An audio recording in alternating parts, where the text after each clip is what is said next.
জুমার দিন সব দিনের সর্দার।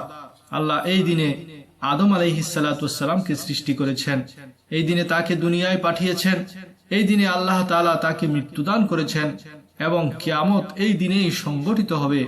মুমিনের জন্য জুমার দিন হলো সাপ্তাহিক ঈদের দিন। জুমার দিন সবচেয়ে গুরুত্বপূর্ণ আমল হলো জুমার নামাজ আদায় ও খুতবা শোনা। রাসূলুল্লাহ সাল্লাল্লাহু আলাইহি ওয়াসাল্লাম ইরশাদ করেন, যে ব্যক্তি উত্তম রূপে ওযু করে অতঃপর জুমার নামাজের জন্য মসজিদে আসে, খুব মনোযোগ সহ খুতবা শুনে এবং খুতবার সময় চুপ থাকে, তার এই জুমা থেকে বিগত জুমা পর্যন্ত অতিরিক্ত আরো 3 দিনের গুনাহ মাফ করে দেয়া হয়।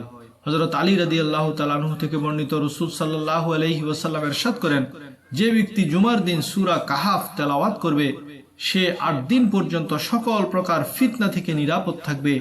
আর যদি দাজ্জাল বের হয়, ওই সপ্তাহে যদি দাজ্জাল বের হয়, তবে সে দাজ্জালের ফিতনা থেকেও নিরাপদ থাকবে। তো রাসূল সাল্লাল্লাহু আলাইহি ওয়াসাল্লাম ইরশাদ করেন, যে ব্যক্তি জুমার দিন আসরের নামাজের পর বসা থেকে না উঠে ওই স্থানে বসে 80 বার এই দরুদ শরীফটি পাঠ করবে, তার 80 বছরের গুনাহ মাফ হবে।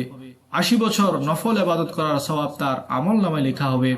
দরুদ শরীফটি হলো, আল্লাহুম্মা সাল্লি আলা মুহাম্মাদিন নবিয়্যিল উম্মি ওয়া আলা আলিহি ওয়া সাল্লিম তাসলিমা।